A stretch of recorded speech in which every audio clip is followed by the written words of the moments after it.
Hello, welcome everybody to the Diaspora Panel. This is the panel where we discuss Nigerian politics. Today, I have with me in the house, as always, I have Mr. Ademola Adisa, who is based in the United Kingdom. Mr. Adisa, you are welcome to today's meeting. Oh, thank you for having me. I have also Mr. Ola Lawa, who is based in Canada. Mr. Lawa, you are also welcome. Thank you for having me. And the last but not least, Mr. Olaito Adedigba, who is based in the United States of America. Mr. Adedigba, you are welcome. My pleasure being here tonight. My name is Tejola, and I'm based in the Republic of Ireland. Before we continue, I want to thank all our viewers, all our new subscribers. You are welcome to the Diaspora family. And I want to tell you, if you are watching this video, you've not subscribed, please push that subscription button. It means that when we do the next video, you'll be one of the first people to know about it. And if you like any of our videos, please click the like button and share it so that other people, all your friends, can find the same video and it could be beneficial to them. So today we are going to discuss politics as usual. We've seen in the last few weeks that political activities have started in Nigeria. The different parties have started going all over the country and, trying to market themselves to the populace. We've seen a lot of debates going on here and there in the different TV channels. We've seen all the different manifestos. So today, we just want to analyze what's going on, who is winning, who is ahead, who should be doing what, who is not doing what. And I'm going to start with you, Demola. In the last few weeks, we've seen APC, PDP, the Obedient Movement, and a few other parties, including NNPP of Congo. So, going around, what is your take? What do you think? Who do you think is ahead? Who do you think is doing the best job? Oh, thank you, Deji.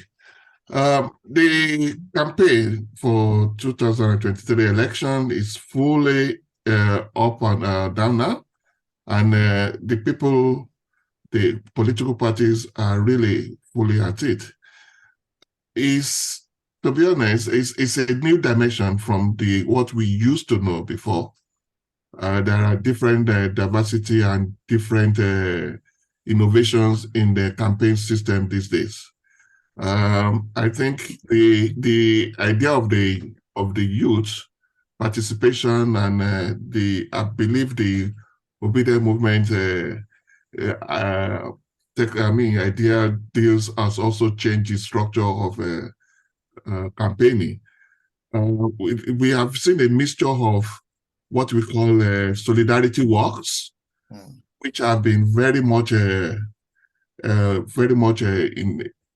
a forum where people are now coming out, even irrespective of party affiliation, even when you are not a party member, a full party member, but general public are really coming out in force to support their candidates. Likewise, there are the conventional open space campaign, where there is a rostrum and people are really seen being able to express and gather support and show how much solidarity they have.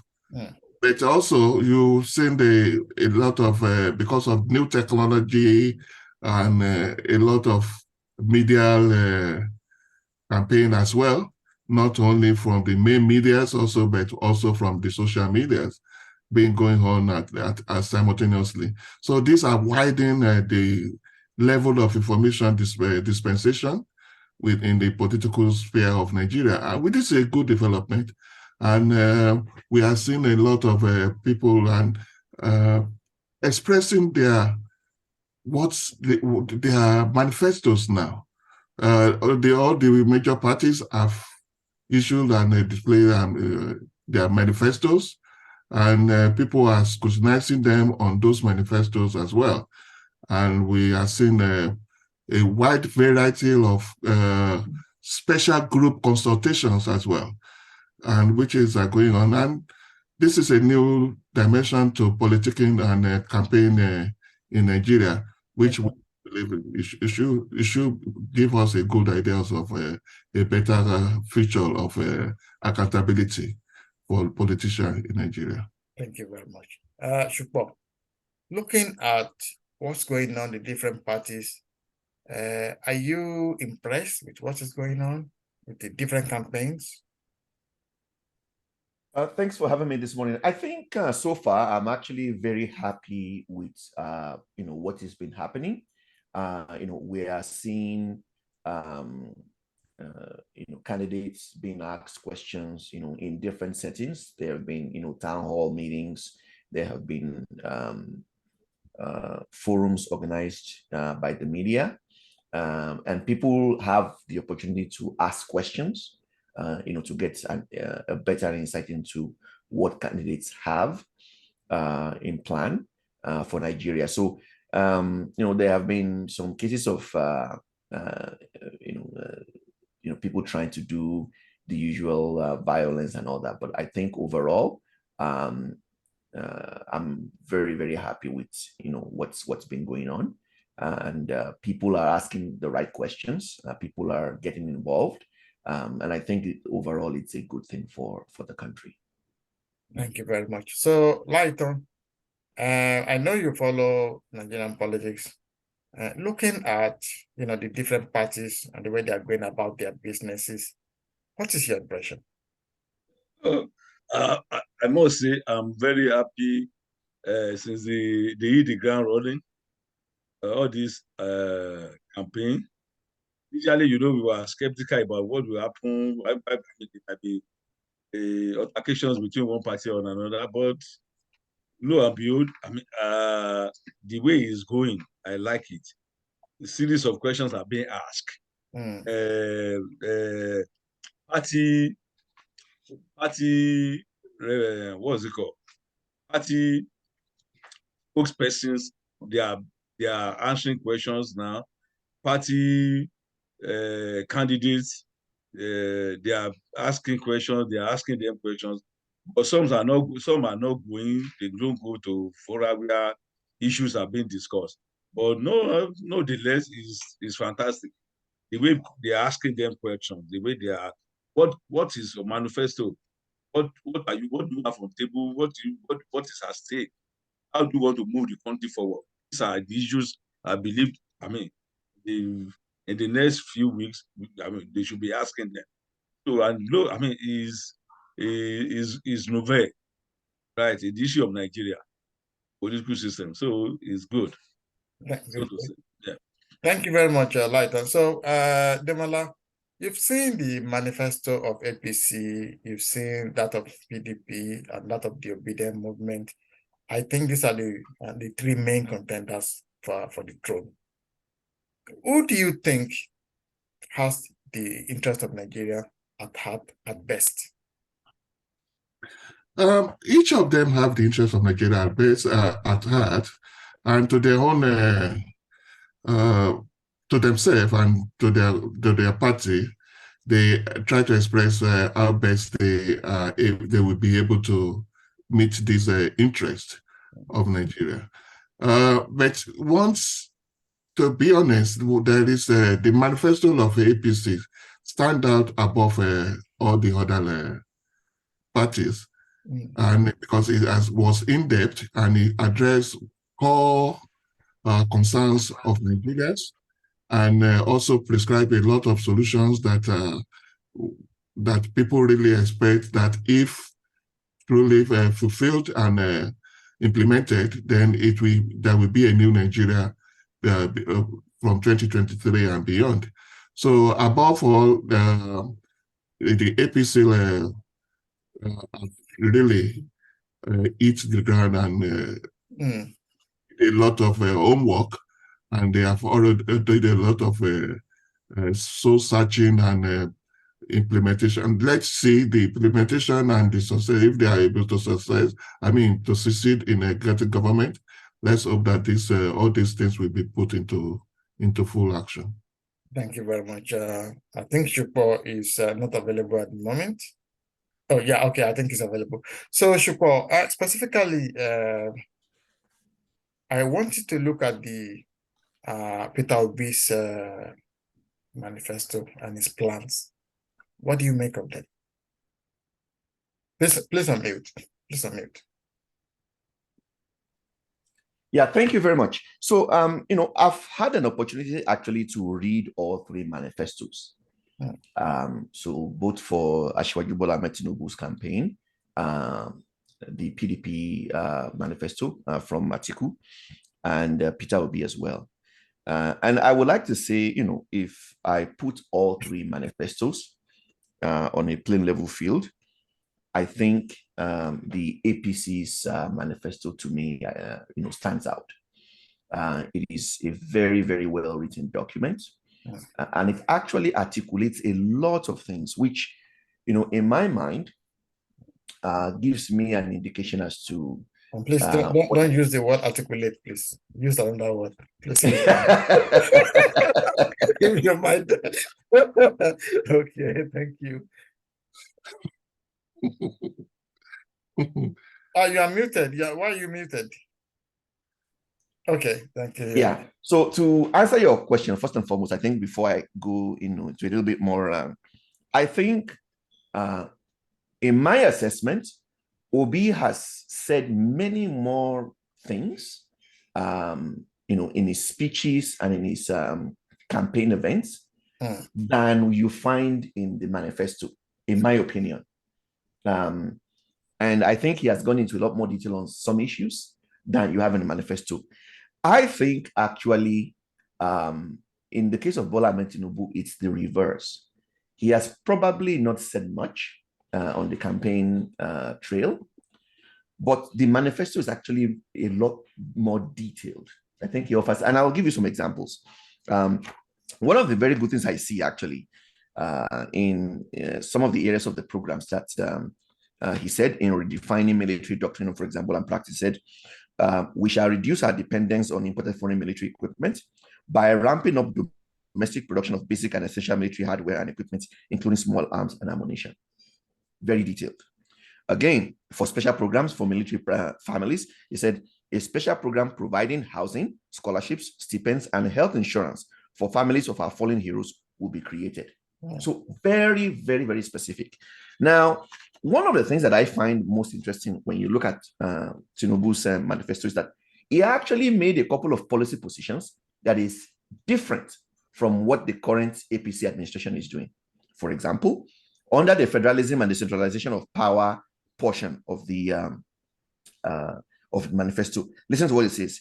It says, since our nation's inception, too much power and resources have been lodged at the federal level.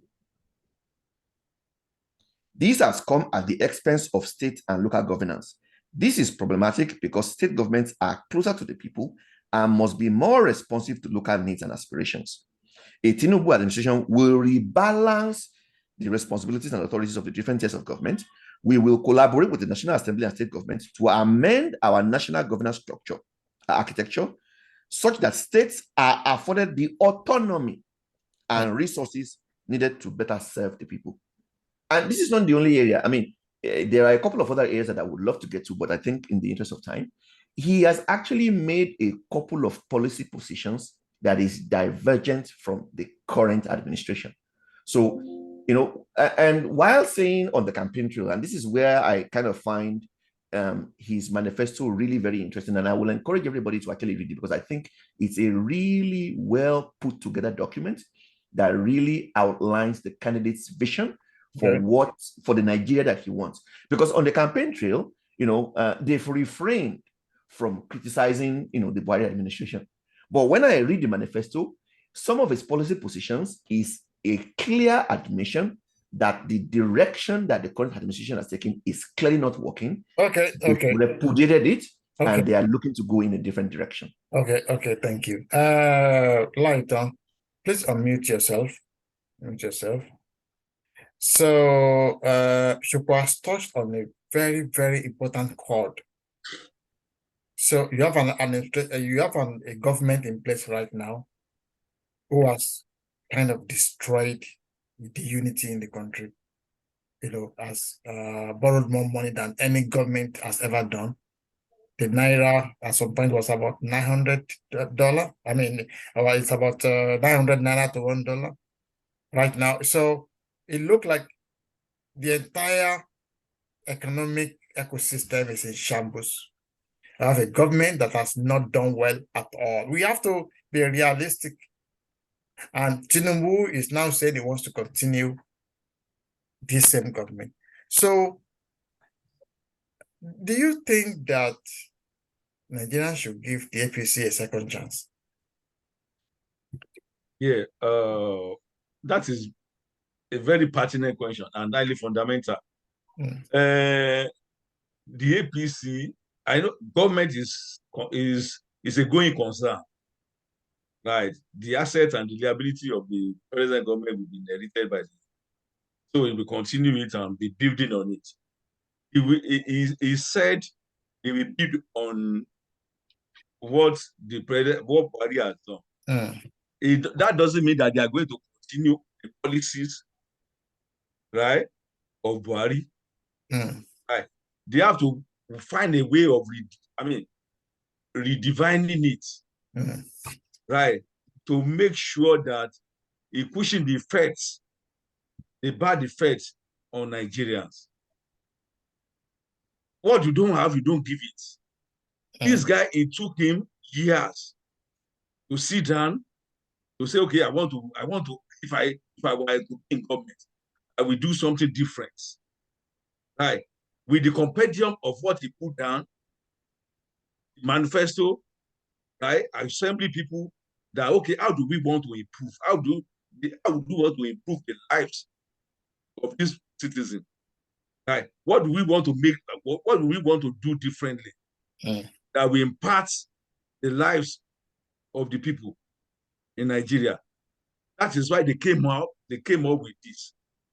A lot of people, like the former deputy governor, he said they came up with position paper on what to do differently. So that is why they came up with this manifesto for APC.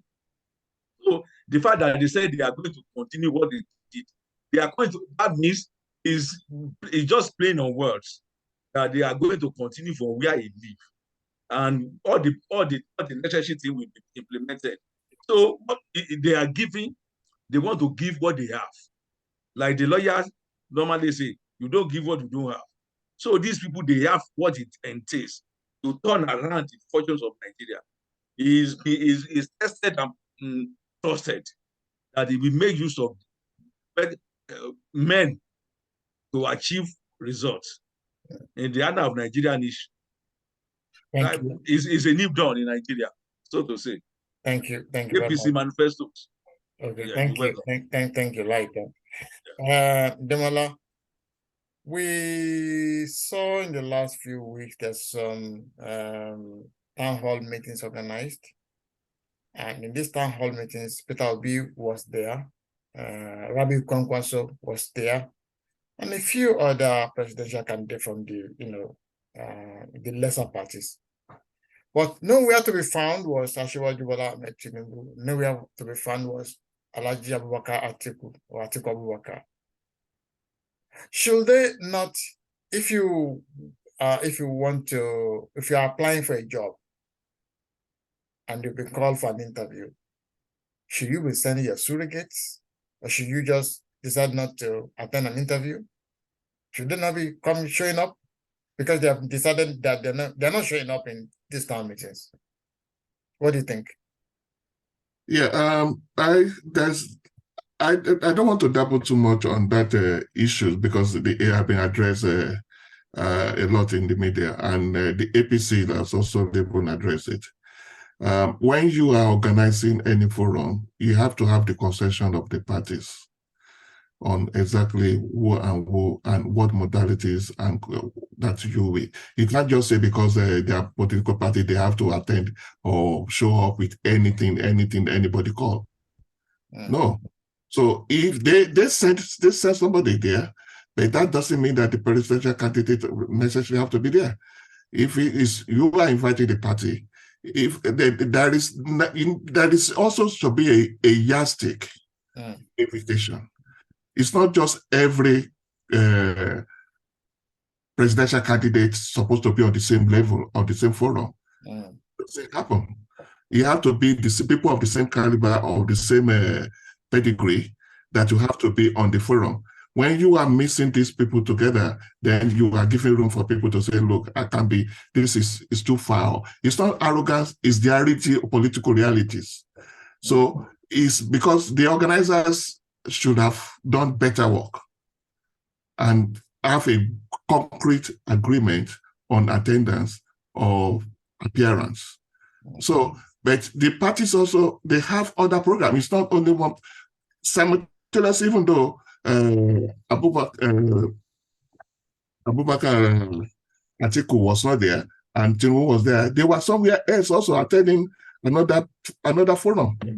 So they have also, it's not only, so if you want them to be on your forum, then you need to have a concrete agreement on who and what's supposed to be.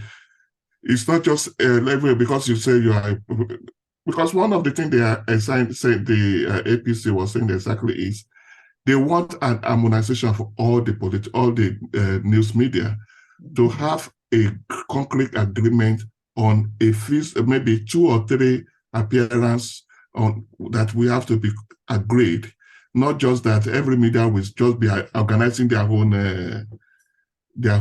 appearance, debates, and it doesn't, it will not work well, especially with also the timetable and the organization of each of these political campaigns.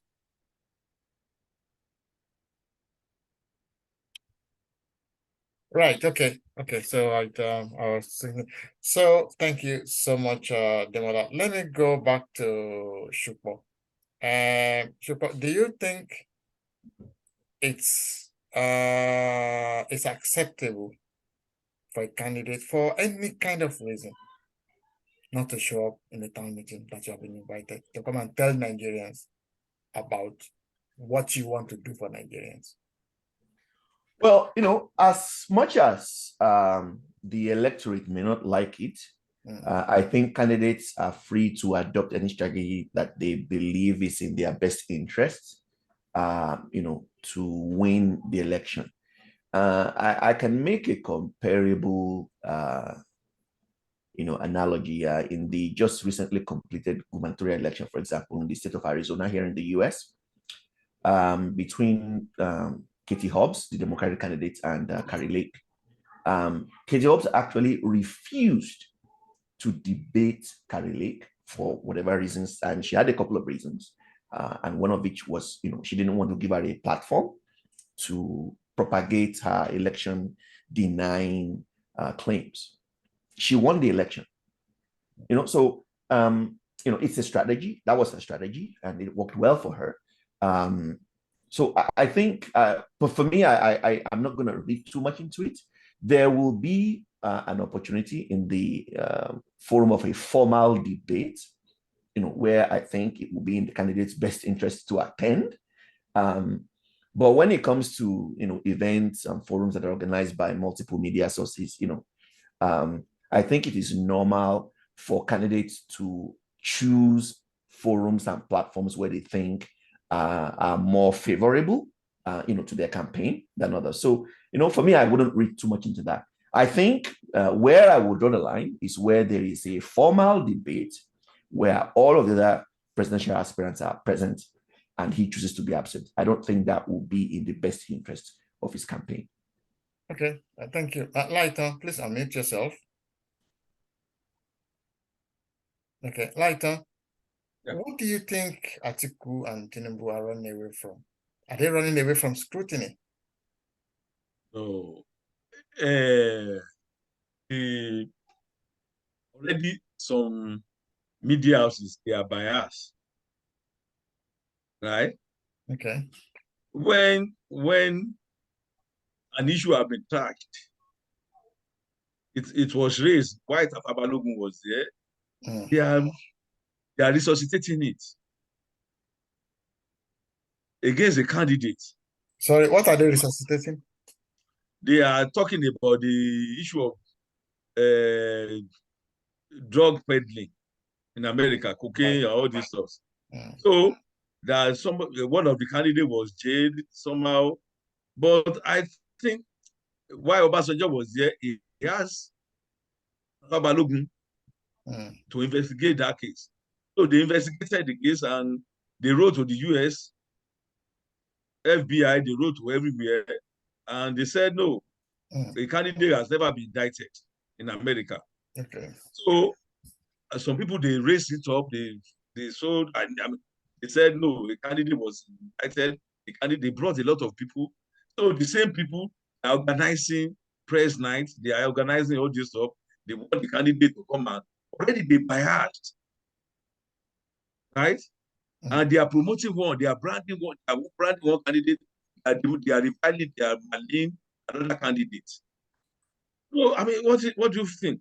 Would they send Dele Alaki has to write to the NBC that they should petition them?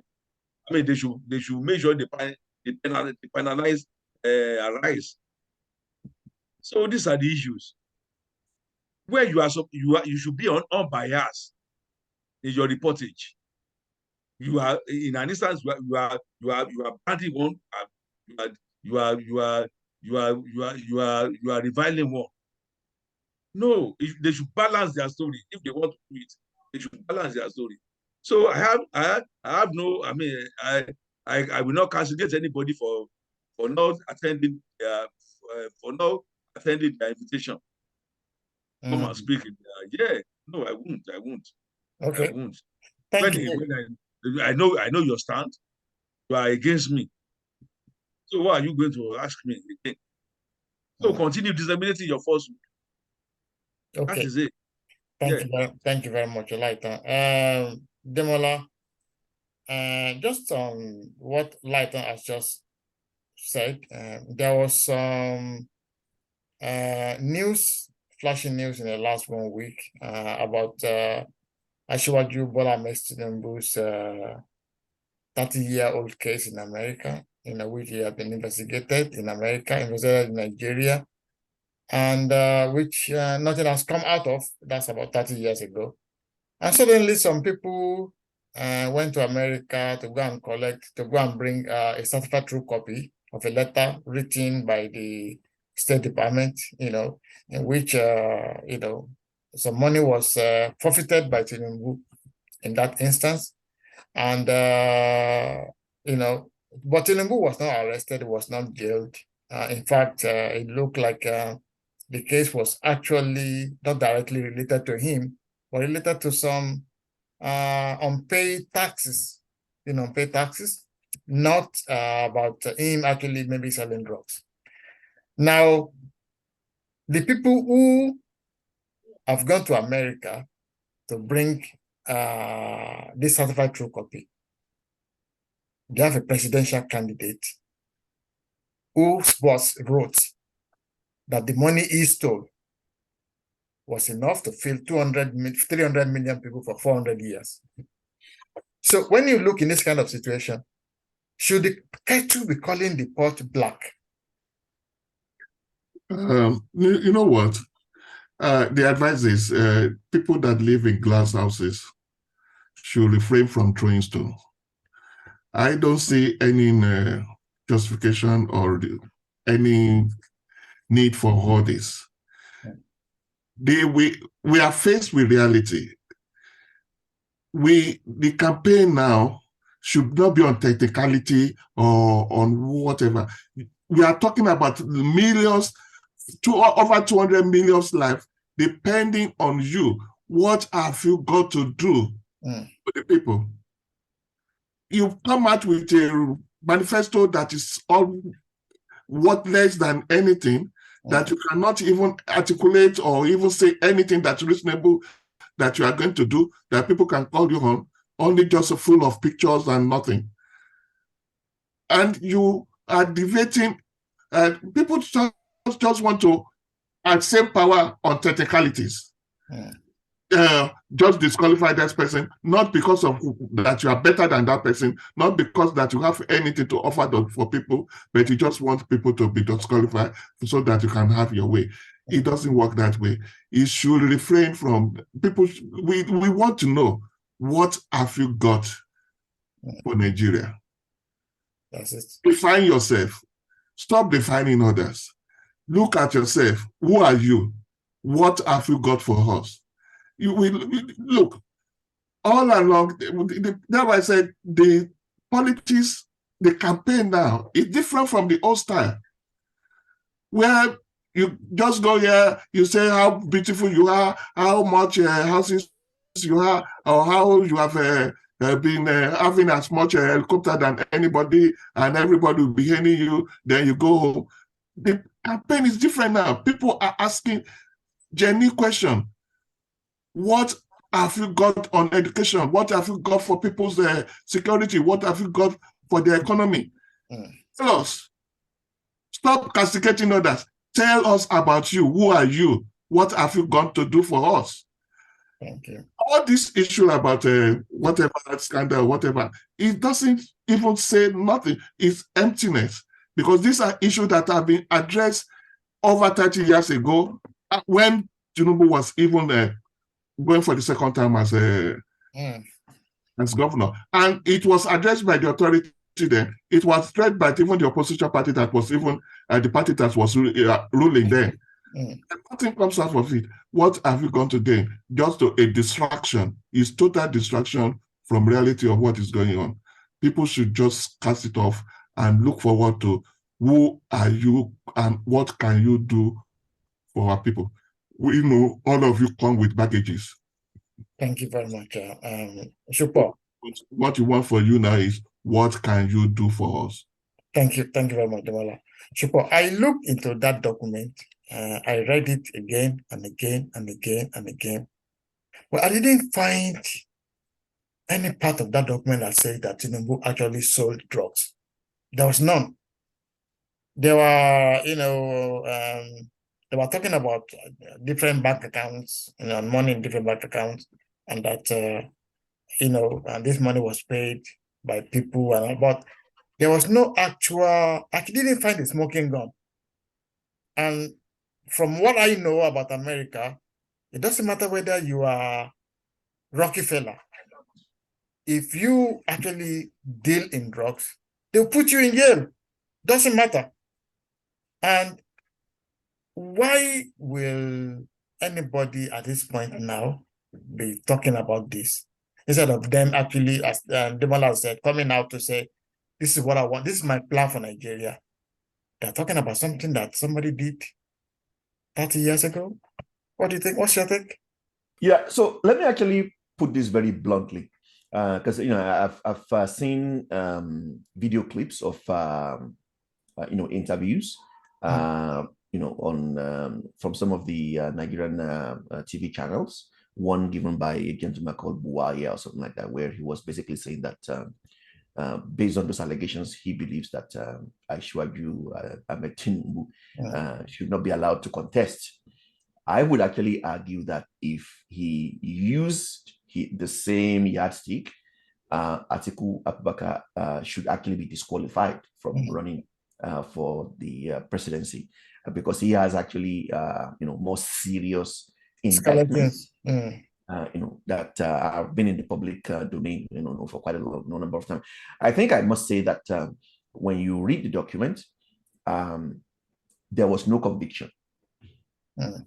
So, I mean, meaning that he was not found guilty. Yeah, I was not found wanting. So, and there have been cases of even in the United States of there was a senator, I think from New Jersey, Senator Menendez, who was charged with some criminal activity. The matter went to court, and he was found not guilty. So we can't continue to to use kind of technical legalese to try and disqualify credible candidates. I mean, legally, is he qualified to run? I would say yes. It's up to Nigerians to then decide, okay, is this the type of person that we want? That's up to the electorate to determine.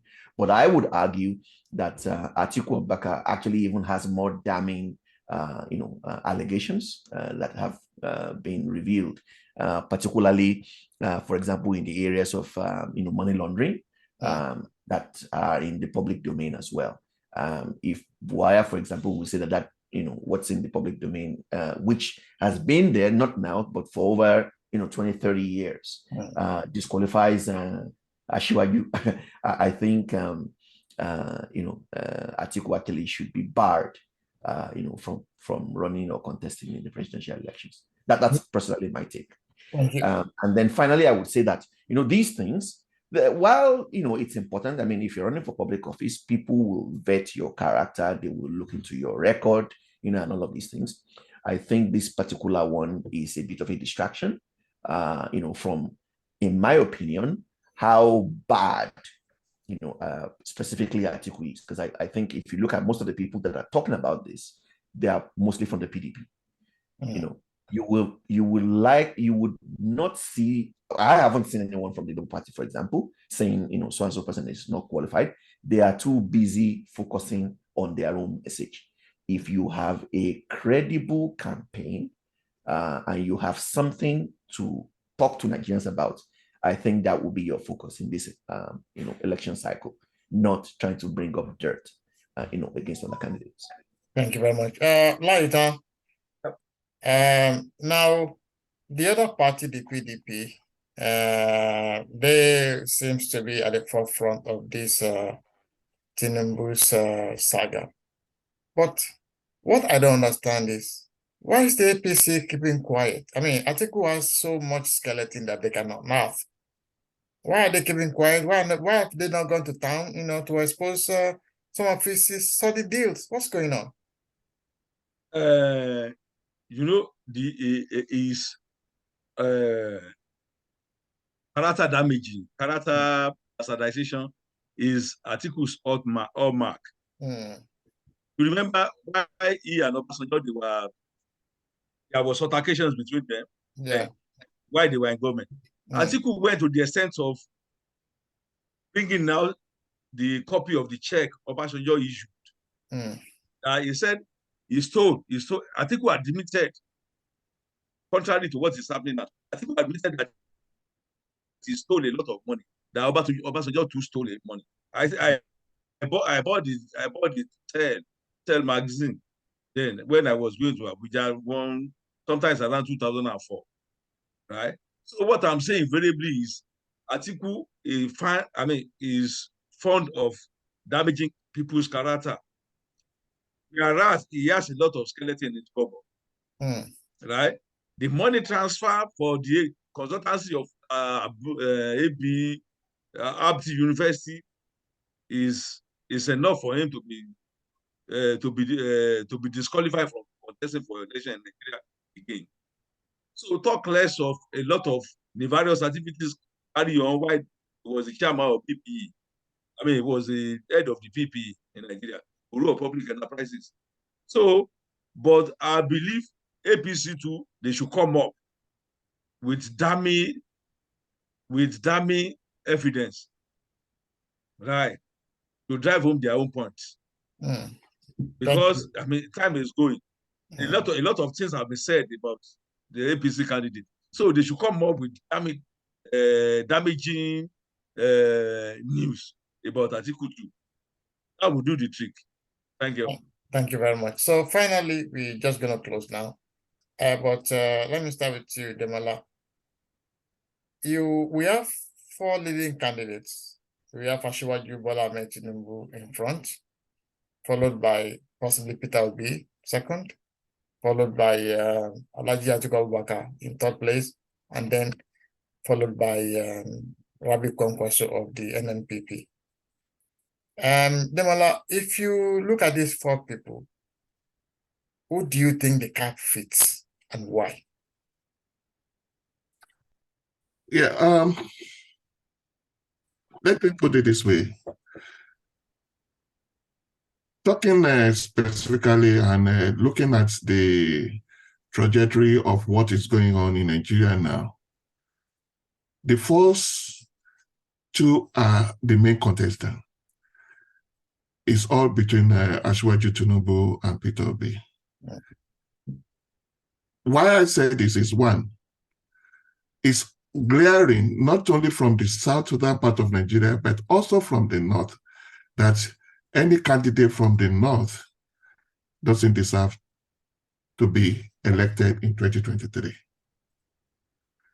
So they are, as far as I'm concerned, and it's glaring from the receptions they are having. Both Kwankwaso and Atiku are not having good reception anywhere, even in the North, because they are stoppers. They are not supposed to be in control. So as far as I'm concerned, it's all between Tinubu, Asiwaju Tinubu and Peter Obi. Yeah, but between Peter Obi and Asiwaju Tinubu, it's really very interesting because they have different perception on how they want to attain power. Asiwaju Tinubu has shown more seriousness and also is working more harder and connecting the right dots and crossing all the necessary T's in achieving this. As far as concerned, he has an edge. So far, so good with what is going on over there, Peter Obi. Olalawa, can I ask, please unmute yourself. Please unmute yourself. Okay. Now, when you look at what's going on in Nigeria, where Nigeria is, our trajectory, our history, you know, what is that? Everything that's going on now. If you are a preacher and you want to preach to people, who will you be preaching? Within these three men, who will you be preaching? Well, you know, I think Nigerians, as a people, we need to do a lot of soul searching. Why is the country the way it is? What brought us here? Because I think it is easy for Nigerians to, you know, point the fingers at leaders and say, you know, we've had bad leaders, corrupt leaders. But, you know, anyone that is elected into office is elected from the society. Mm. So I think So what you see is what you get. What you are is what you get. Mm. So if we really want Nigeria to change, we have to get off the bandwagon of accusing people who are not kind of maybe from our family or from our tribe when they do bad. We have to be willing to be fair and apply the same rules across board. What does that mean? It means if we see members of our own family doing what is unlawful, we should be ready to call them out. If we see our own tribesmen doing what is bad for society, we should be willing to call them out. And that will give us the moral obligation to call anyone else in any part of the country out. That as a society will ensure that we do not tolerate bad governance. We do not tolerate things that will work in the negative interests of society. And by so doing, people who can move our society forward, irrespective of where they come from, what they look like, can come forward. So I know in today's Nigeria, it's very difficult to do because, you know, we all kind of look at things much from the perspective of where we come from, who looks like us, who goes to the same places of worship as we do. And that is what politicians have traditionally used to divide Nigerians. I think if we look at it, most Nigerians want the same thing. They want good education for their children. They want a good economy where hardworking people can benefit. They want security of life and property. We have a lot of things that we want in common. Let us use those things as the avenue to select the right leader. And I believe if we are able to do that, Nigeria will truly move forward. So who are you rooting for, Mr. Lawal? Well, actually, now I'm quite torn because, I mean, when I listen to the candidates, my heart goes for Peter Obi. When I read the the manifestos, I'm actually very, very impressed with the Asiwaju's manifesto. I mean, I think at the end of the day, it will come down to, can the candidate actually implement what he has in the manifesto? As I said earlier, I think Obi has said many more things on the campaign trail than is documented in the manifesto, which has resonated with a lot of Nigerians. And he has definitely brought a new energy, a new way of doing things. And one of them, actually, I would like to call out. I mean, in today's Nigeria, it's very difficult to contest for an election if you don't have deep pockets. Obi is clearly changing that formula because he is able to bring people in the electorate that are actually using their own resources, using their own time, their own infrastructure to further that campaign. That is a new formula, which if it becomes successful, will pave the way for any Nigerian who has ideas, who may not necessarily have the financial wherewithal to be able to step into the public domain and contest. Okay. So that's a positive thing. If you look at the Asiwaju's campaign and the manifesto that he has put in place, there are a lot, and I encourage everybody please to actually read that document, because I think when the candidate speaks, I don't think he's, in my opinion, doing a good service to what he has in his manifesto. Okay. There are a lot of very positive things that he has mentioned there. So, I'm torn between both. I think I like what I hear from Obi. I like what I read from Asiwaju's campaign. I think between the two, Nigerians will make a choice. Thank you very much. Lighter. Yeah. Who does the cap fit?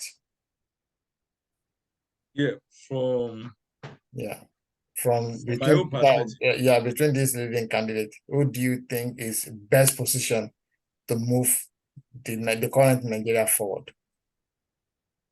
When you want to determine who is the best to move Nigeria forward, you look at few things. You look at their antecedents, you look at their manifesto, and you listen to what people have been saying about them, right? Their capability.